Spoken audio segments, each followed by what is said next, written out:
yo, Miggy, what's up? Ladies and gentlemen, welcome to another episode of Miggy Talkz. I'm your host with the most Miggy, and right in front of me, I got the one and only Vargasm, aka Alex Vargas. How you doing, bro? I'm doing good. What's going on, Migs? Nothing much, man. You know, just enjoying my life down here in sunny Southern California, bro. It's about like, I want to say 80 degrees outside, super sunny and all that. Like, how about you, bro? Where you at right now? I'm actually back at my parents' house in good old cool California, bro. Hell yeah, bro. Cool California, man. Tell me, what's so cool about cool California? um, honestly, dude, nothing much. It's up in the hills. It's just super secluded. It's boring as hell out here. There's nothing good to do. But besides that, it's if you want to come like kick it, come hang out with the fellas back home. Like it's a nice place to come home to. That's for sure. I got you, bro. So is cool kind of just like, is it more valleys and like scenery than it is buildings, like how it is out here? Oh yeah, it's all trees, all hills, like no skyscrapers within sight, bro. I got you, bro. So do you consider yourself more of like, that's kind of your atmosphere out there rather than if you were to come down here with all these skyscrapers, buildings, 500,000 people, like, which one would you prefer? I guess I could say. I definitely prefer being a city slicker, bro. Really? I kind of thought it was the other way around. Well, I grew up in Folsom, California, and that's it's a really wealthy district, and it's I grew up with a lot of I don't know. Oh, it's just a weird transition coming up from living in the city, moving up to the hills, and like going from knowing everyone to like not knowing a single person, and then next thing you know, the whole town knows you. Oh, snap. You said the whole town knows you, bro. Like, is that a good thing or a bad thing? It's kind of it's kind of like a mixture, bro. It depends on the people. Like people up here are very mixed. Like there's some really chill people, and then there's the really shady types. I got you, bro. I got you. I feel like that's kind of like everywhere how there is. But it's funny that you say, you came from a big city and then you went out to a place where like, you knew nobody, nothing. You kind of had to make people all over again. And then before you know it, the whole town knows who you are. Because I kind of find myself in that same situation. Because like, so everybody kind of gets a preference of, who Alex Vargas is. He's a teammate of mine at Mendocino College Baseball. Now, Mendocino is in Northern California. And so when I had to make the transition from down here to up there, I was kind of in the same place as you, where I kind of went up not knowing anybody, not knowing anything. And to be honest, bro, I didn't even have a house. But luckily enough, bro, I saw you. You seemed like you was a really cool guy. I went up, I introduced myself. We became homies. And now you and we became roommates, and you let me sleep on your couch for the whole semester. So I appreciate you for that, bro. Hey, it's no big deal, man. Any way I could help, I was down to do it. Hell yeah, bro. Hell yeah. So I guess tell me about that, bro. Tell me about your baseball career. Like, how did it start? Because I know at one point you actually had to take a break from baseball, and then you decided to come back and play for us at Mendo, and you were a pitcher. So tell me a little bit about like that story of, how you were in cool and then decided to go to Mendo to play baseball, and now you are here. So to like cap off like my story, I went through a rough couple years, kind of went into the party scene for a little bit, was dealing with a lot of inner demons, and I went through a really good spiritual experience and opened my eyes, and I finally got the help I needed. And next thing you know, year later, I'm moving up to Mendocino College, playing some baseball and meeting hella new people. My whole mindset was just so weirded out, dude, from the transition from like doing nothing for 2 years, not having a job, not working, to now. Like, bro, like it's mind-boggling, dude. It really is. Uh, I came from a really nice family. I always got everything I ever wanted, and then I threw it all away. And then now I'm back. And bro, baseball. It's what gets me through life, dog. And I'm thankful for you for helping pushing me, you know, be a better me, dude. Because without Of course, bro. Of course, man. Look, like for me, bro, it was always about trying to just like I always wanted to succeed. No matter where I was in life, I always wanted to succeed. But the one thing that I always wanted to see besides success is all my brothers being successful as well. And that's why I don't know, I guess that's why like we had our challenges living in that house. You know, obviously just three dumbass college dudes didn't know what the fuck we was doing, so we were just getting into all sorts of trouble and having to deal with all sorts of obstacles. But the one thing that I really liked about being your roommate, especially, is I don't know. It's just you kind of share the same type of energy as me. I saw in your eyes that you wanted to succeed, especially when you're talking about you had your own inner demons and you had a lot of things given to you that you just kind of threw away, and so obviously like I feel like correct me if I'm wrong, but you obviously probably have gone through I guess the lowest of lows in life. Like there's a certain amount of people that really go through those lowest of lows. And even you telling me, you didn't have a job, you just weren't in the right headspace. You had to deal with some things. And I guess it's just the fact that I saw that, you came back, that you wanted to come back and continue to play baseball. You came back, you went back to school, you started doing this and this and this. Like I just saw in you that, you wanted it, and that the only real thing that's kind of just blocking you away from all that glam and glory is yourself. And so when I noticed that, I just had to, I guess in a way, provide you insight to see that you can accomplish everything, bro. You can accomplish everything, and you got the potential to do it. You just fighting against yourself. And so fast forward a couple months after I came home from school, obviously I don't know exactly what you was doing up there, but you were probably doing something.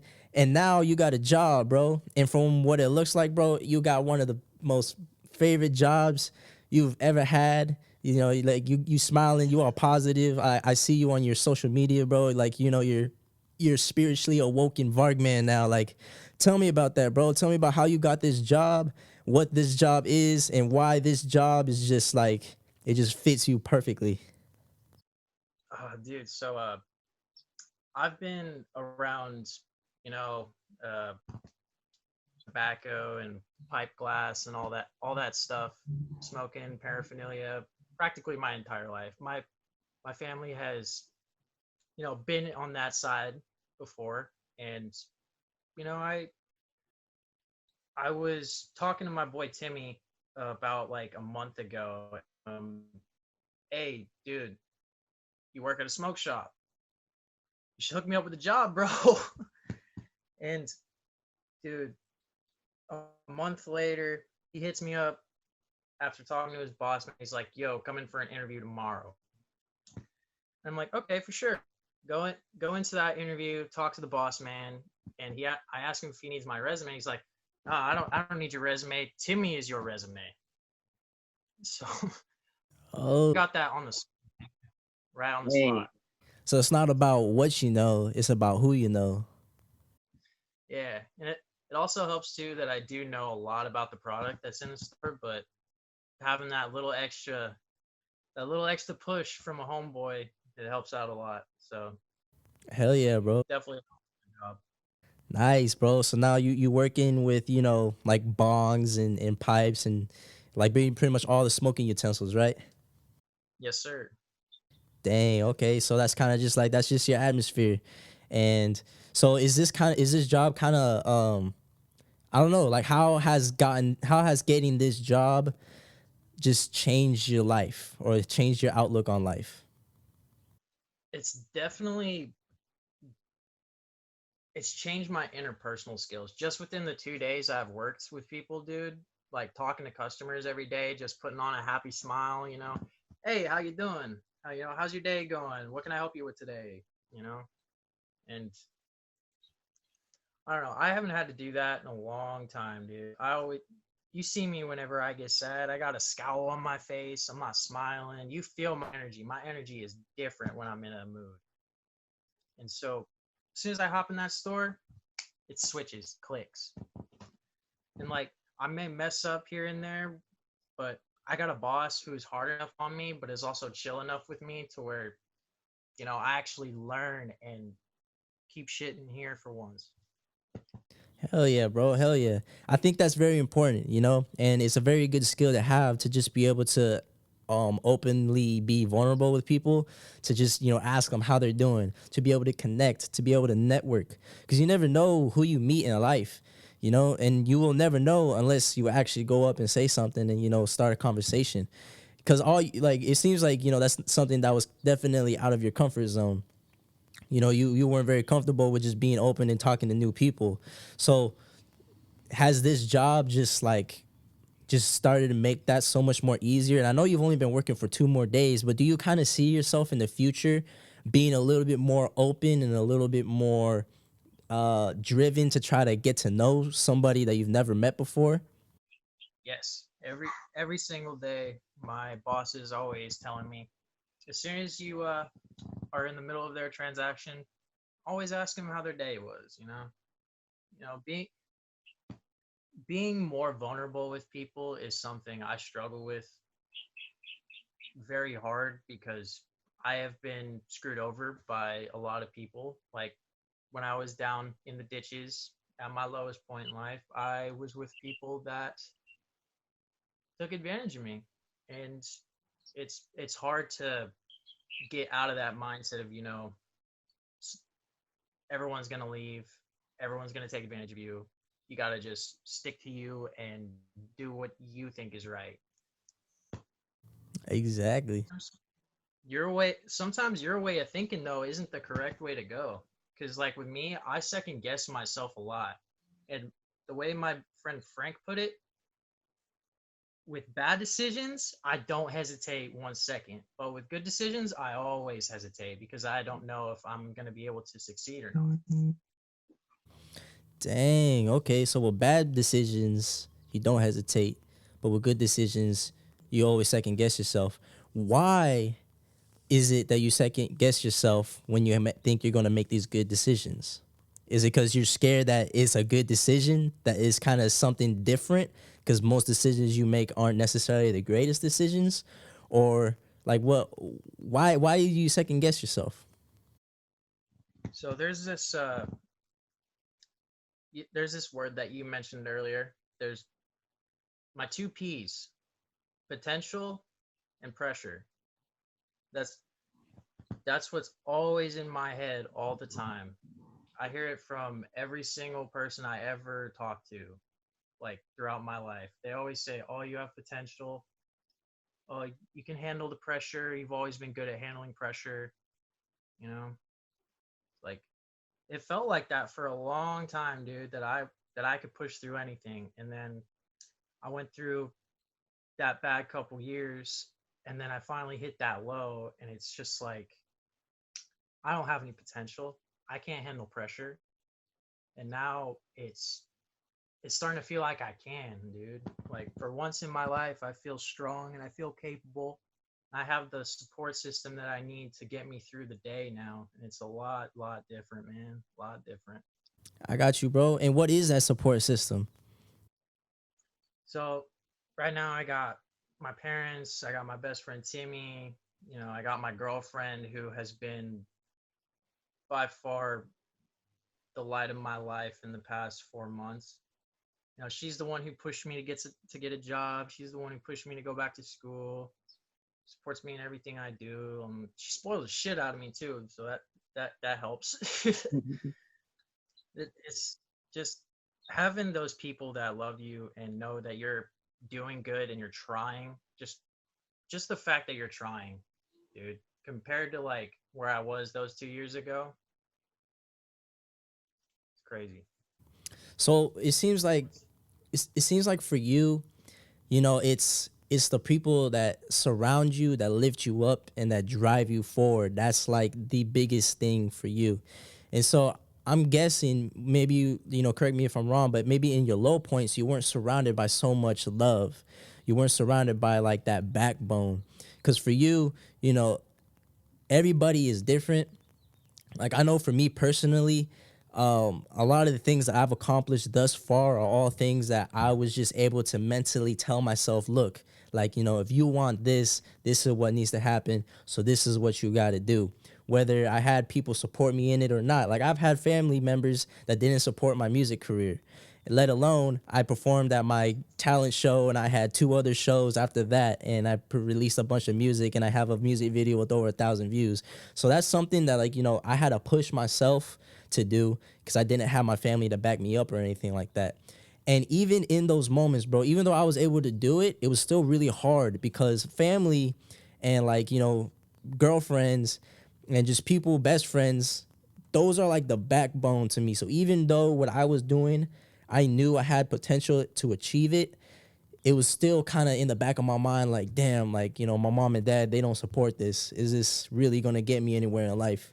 It always kind of second guessed me, I guess you could say. So, but I see what I see. So I see exactly where you're coming from, bro. And so I just like, I'm just so happy that, you know, at this point in your life, you got people that got your back, that are pushing you to do forward. Because man, you making moves, bro. You making real big moves, dog. You know what I'm saying? You got yourself a girl. You got yourself a job. Like, to be honest, bro, I just see nothing but like sunny days and rainbows from here on out. Now that being said, man, it's like I've brought this up a bunch of times on the show. You know, it's life is like a roller coaster, bro. You're gonna have the lowest of lows, and you're gonna have the highest of highs, but they always go up and down and up and down and up and down. So the way that I think about it, bro, is, you know, I want to enjoy the highs. Like every time that I get to the highs, bro, I'm gonna sit up there and I'm gonna enjoy it. I'm gonna soak it in, bro. I'm gonna love it. I'm not gonna be afraid that at in the matter of like minutes or an hour or a day, it can all just come crashing down. I'm not gonna think about that because it's inevitable that it's gonna happen. So I'm just not gonna think about it. But when it does happen, bro, it's like, what am I gonna do to stay focused, to stay grinding, to stay on my move, to stay on my grind, to get back up to those highs, bro? Have you ever thought about that?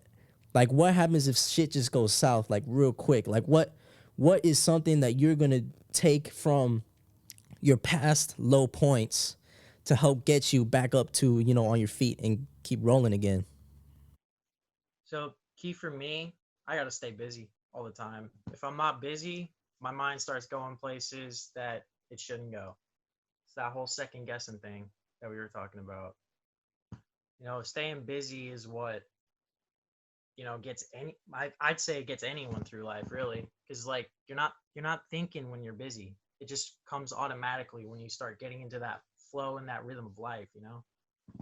And I then got you, bro. so like when you get to those lows, it's finding that little extra thing to do every day that gives you that little bit of serotonin, that dopamine, you know. Like for me, I've been reading. Like my girlfriend got me this book. You know that book, Midnight Sun, the Twilight book. Oh yeah. Yeah, dude. I've been reading that almost every night, and I don't know. I've always been a book person, but the way they like portrayed Edward in that book, awkward as hell. Like didn't know anything about this girl, nothing. Just reading that and then comparing me and my girlfriend's relationship, you know, it's like I'm seeing me in the story, and that right there, that little extra, like I don't know how to say it, like that out of body experience when you're reading something or you're doing something, you know, and you're just on automatic. That's what that book does for me. It puts me in that automatic headspace where I just start reading and visualizing. I got you, bro. I got you. All right, bro. So you was talking about how you were reading a book, and that's kind of like your escape, I guess you could say, because you see yourself in this book. You match, you know, your life to the book. So when you're reading it, you know, like you say, you stay busy and you kind of just take yourself out of this world. So are there any other like activities or hobbies or anything else that you can think of that, you know, kind of does the same thing to help you just stay focused, just kind of just help you not worry about what's going on up here? Definitely going on a run helps. I've been going on a run practically almost every morning, and just exercising in general helps, dude. Like getting on that field, getting on that grind, that's what does it for me. Bro, I know what you mean, bro.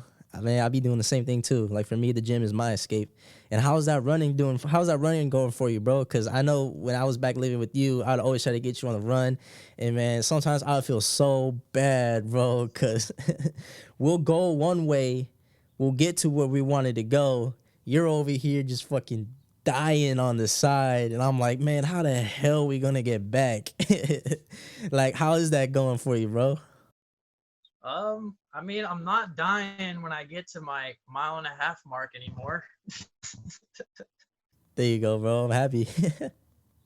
I remember that first time we did the 1.5 mile for our conditioning last year. I remember I was the last. Was it who came in last? Was it Josh or? I think it was Josh. No, it was Josh. It was Jaquez, you, then Josh. Yeah, I was embarrassing, dude. When we had to get it underneath 11 minutes, and I ended up just getting 17. Damn, bro. I mean, at least you did it. And I know you went and you ran it a couple more times after that too. Like, did you ever get it under that 11? Nope. Damn. Well, hey, bro. I mean, I guess you can make that a goal of yours, bro. Like, just keep training, bro, and try to get that 11-minute mile and a half. Yeah, because I definitely want to go into next year trying to be at the best physical shape that I can be and show coach that I did put in the work this summer and this coming fall, dude. Because I know that I'm on last limbs with coach. I know that, but it's okay. It's all up here. It's all a mental thing. Once I start pushing myself forward and getting all the things I need to do, like I'm doing right now, I'll be fine. It's just the whole staying busy part of it, like I keep saying. Exactly, bro. Exactly. Hey, bro. So tell me about your girl, man. How did you meet, and how did this all just kind of come together, bro? Because obviously, I can tell that she's a big part of your life now, and probably a big reason to why you're in such a happy mental state that you are. So I went up to Long Beach for a weekend just to get away, like in my car. You know how I get when I get stuck in that apartment, bro. Like I got stuck in there for about 4 months straight, no human contact, like at all. And went up to man, dude, like that day still blows my mind away because I went to that beach, dude, and she just walked right up to me and just started talking to me, telling me she's from Arkansas, and we just kind of hit it off, dude. Both had the same mental headset, same type of pass, everything, dude. And it just all clicked. Like, so 3 days later, I'm asking her to, start to me.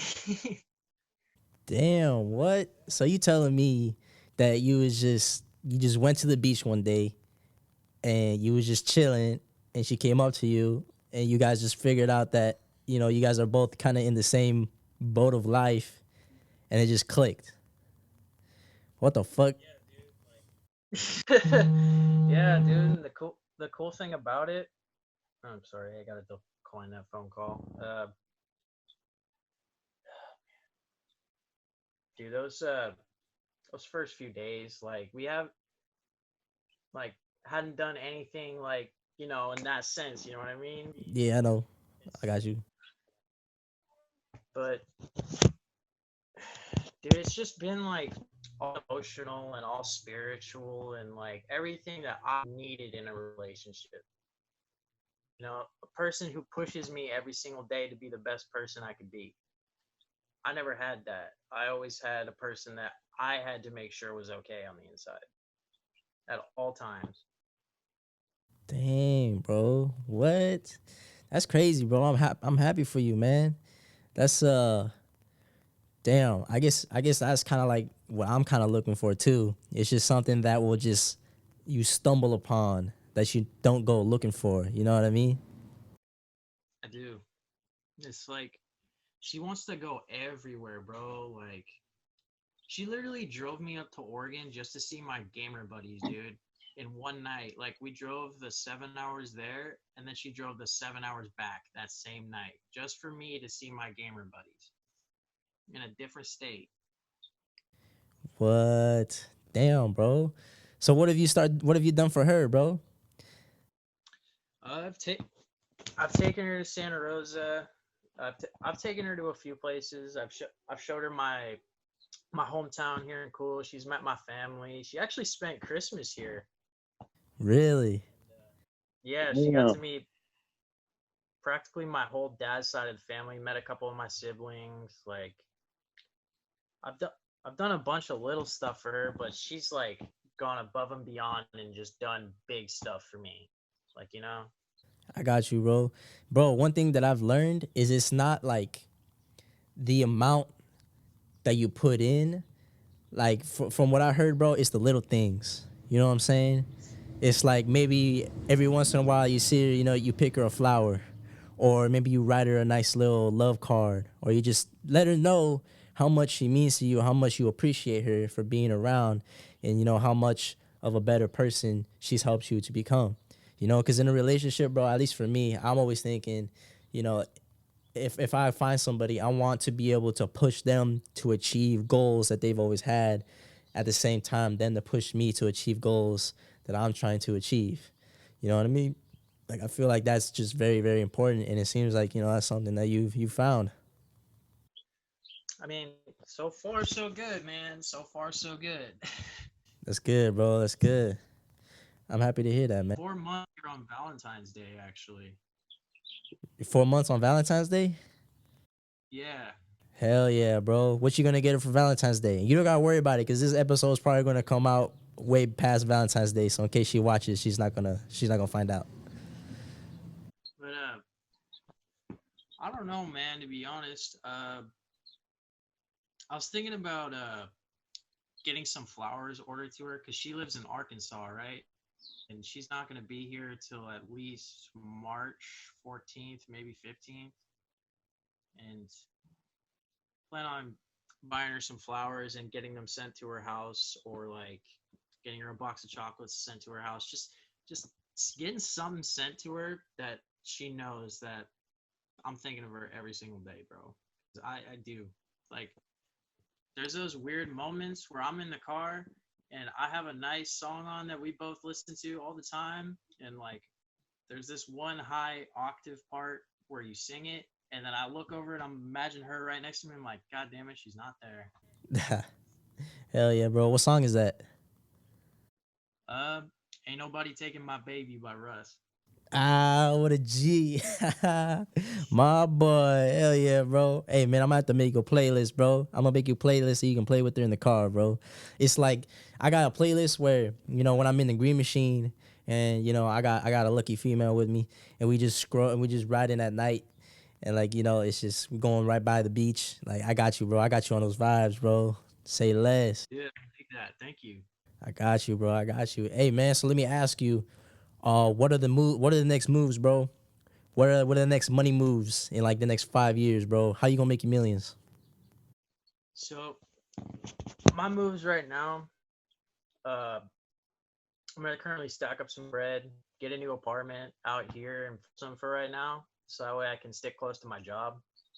And then as I get my degree, I plan on getting into political writing, or just something in general that gets my voice out into the world, and just describe all the mental issues that we young people have to deal with on a daily basis. And I'm not talking about just me, like every single person that's had, a problem, struggling with addiction, or struggling with abuse, or just, something in general, or talk about today's issues on racism and all that stuff. Like, I've got a bunch of colored friends, I hate seeing that on a daily, dude. And man, I just want the world to see that it's all peace, love, and positivity, and we need to stop hating each other, dude. God. Bro, you know what you should do, bro? I'm gonna keep it a buck above 98 with you. You know what you should do? What? You should start a podcast. I should start a podcast. Bro, everything you just explained, having people talking to people about these different issues, talking about racism, getting your voice out there, bro. That's exactly what a podcast is. And what's cool is you already have like a topic about what you want to talk about, bro. Like for me, bro, I mean, I do kind of have like trending topics where I talk about, as recently it's been a lot of about relationships, but in the past it's been about, like how you going to make money or business ideas or how to improve yourself as a person. So like my topics are kind of like all over the place. But for you, bro, if you already know what you want to talk about, bro, that's it. I mean, if you got questions, bro, I mean, I got the setup, bro. Like I know how to get a podcast going, you know. And now that you got a job, bro, you're able to buy the equipment. Like to be honest, this whole setup, this is like, I guess pretty basic, but it cost me about a grand.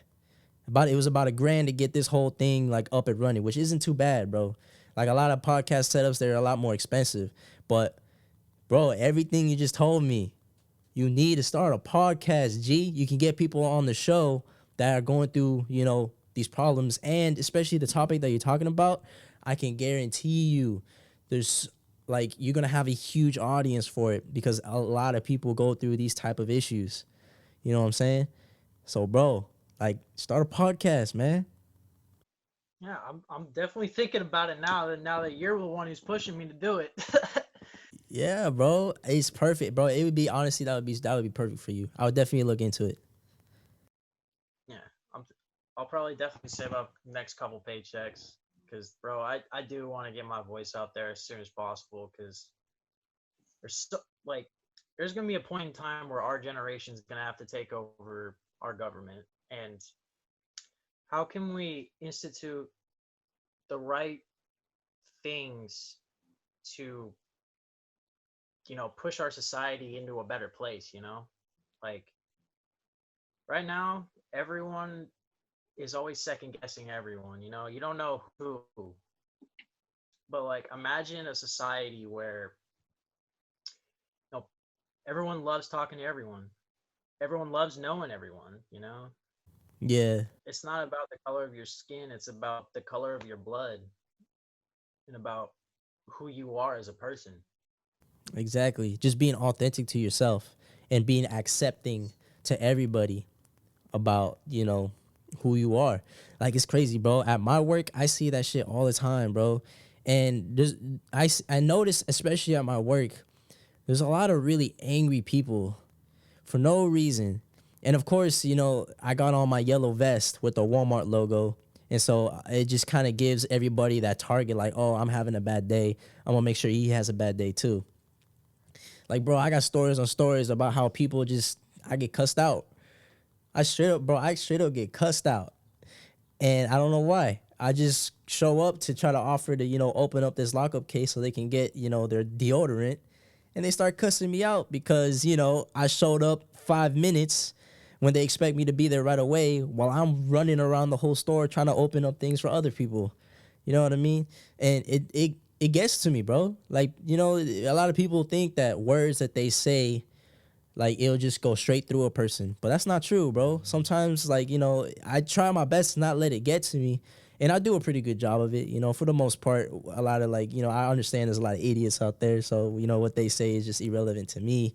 But sometimes, like, some things that they say, it's like, damn, like I bring it home with me, bro. Like I come home from work and I'll just still think about it, like, damn, like, they really cussed me out and said that, I was ugly or some shit. You know what I mean? Like, it's sad, bro. It really is sad. And, it's just my question is, maybe you can help me out, is how do we fix that problem? How do we fix the problem of, people just letting out their anger on other people because themselves personally, you know, they're not having a good day or something. Like if they're not having a good day, they want to make sure everybody else doesn't have a good day. How do we fix that? How do we reach out to the people and tell them, hey, that's not nice?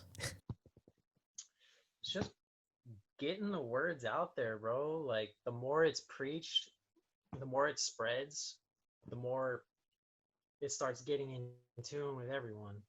because because like our normal in our society right now, it's not normal.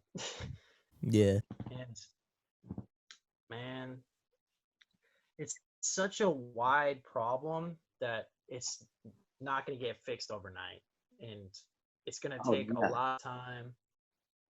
Yeah, no, a lot of time, a lot of people's voices getting heard, like especially like the most important people, like getting more celebrities to talk about it like they are right now. And like getting I think the biggest thing is politicians in particular. Bro, 100%. Somebody with a following, somebody with status. Cause you got like I don't know if I heard this correctly, but somewhere I thought I heard someone say, celebrities have more of an impact or more of an influence on a society than, say some of these super big politicians. You know what I mean? Like, look, bro, think about it. Like, if Travis Scott says something about, oh, don't eat white eggs, eat brown eggs every morning, I can guarantee you that, everybody's gonna stop buying those white eggs. Or actually, bro, just to kind of like, I guess put it in something that's already happened. When I was working at Walmart, when I first started, maybe like for the first 5 months that I was there, we have this wall. It's a Pokemon card wall. And it was always filled. And in fact, it was filled up so much that sometimes it would be just a mess because people would just come, throw things around, and I would always have to go and fix it up. Now, there are no more Pokemon cards anywhere. And I get people coming up to me asking me all the time, hey, where are the Pokemon cards? When are the Pokemon cards going to come back and get stocked up again? And you know why? It's because I know on YouTube, there's just like been this humongously huge trend about Pokemon cards and people finding Pokemon cards and like, them being worth this much money. And now Pokemon cards have become an investment.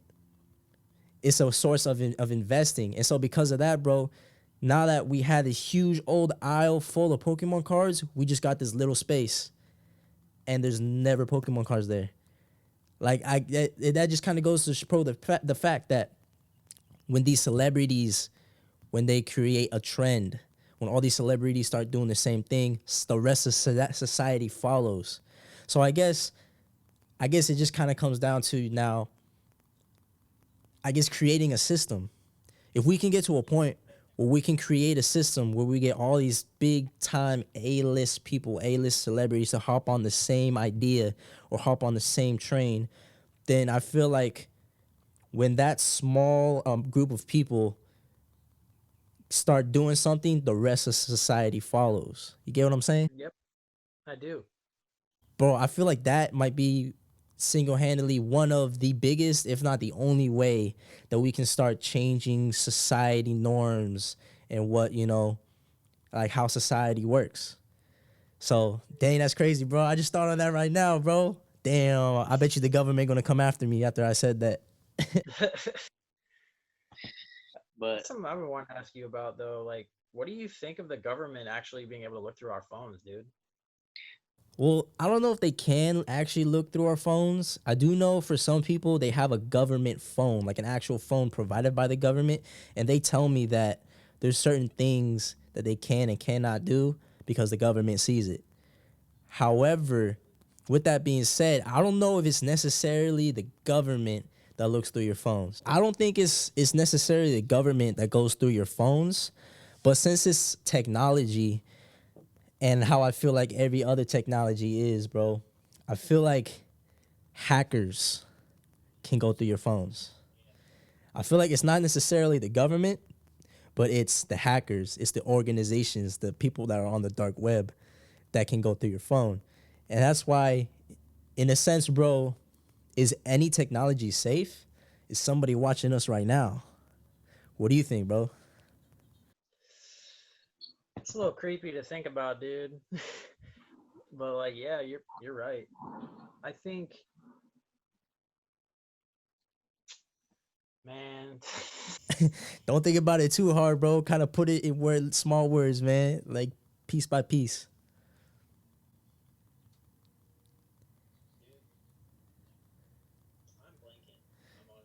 You're blanking, bro. Do you think somebody is watching you right now on your phone? Honestly, yeah. It's kind of creepy, Really? But who is watching you? you're always being watched. Do I feel like my phone's being watched? I hope not, bro. Cause sometimes, man, when I'm doing my thing, I don't want people to be looking at my face. You know what I mean?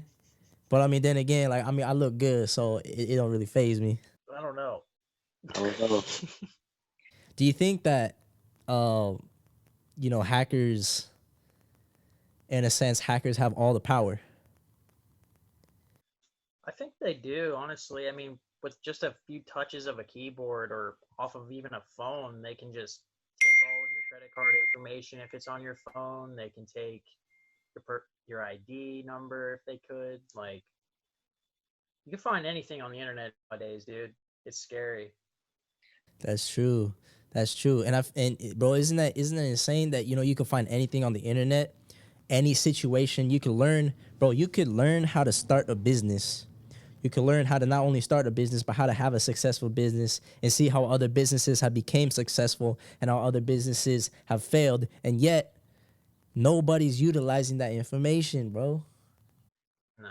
Isn't that crazy? And why is that, bro? Why do you think people have literally the world at their fingertips, all the information at their fingertips? And in a sense, I don't want to say they put it all to waste, but they're not utilizing it to their full potential. Like, why is that? I think it's just a matter of motivation, dude, and just being stuck in the current situation that you're in. Like, I feel like maybe in my thought process, people, I guess, yeah, they're just lazy and they expect things to just happen to them. They expect things to go right. They expect, okay, they're in a bad place. They expect that, over time, things are just going to eventually, come back to normal. And sadly, bro, I noticed that there's a lot of people that have that type of mindset. And the one thing that I've really kind of taught myself is that, in order for change to happen, you have to take action. If you want $1 million, bro, you're not going to just get $1 million from just sitting on your ass, playing Fortnite. Like, bro, you got to get up. You got to go out. And you got to take care of business. You know what I mean? I heard that saying, everything's going to get worse before it gets better. Nah, I haven't. Explain, bro. My dad used to say that to me all the time growing up. If I was going through a rough time and I was fighting through it, it's always going to get a little bit worse, but the more you keep pushing through it, better it's going to get and the easier it's going to get over time. Exactly, bro. And you grow from it. Yeah.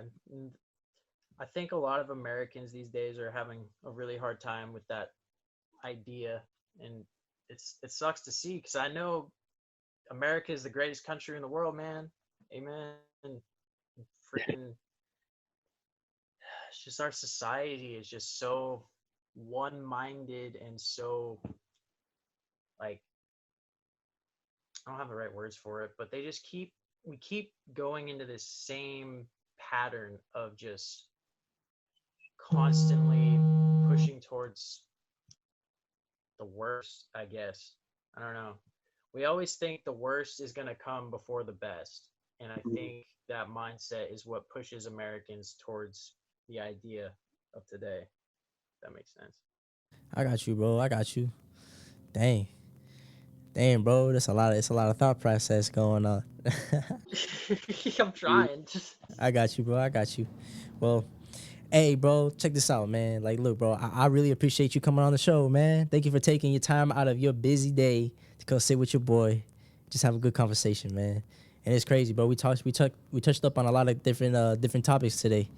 And I think that, if anything, hopefully, like I said, the government doesn't want to come and, want to eliminate me because of how we're going to change society. You know what I mean?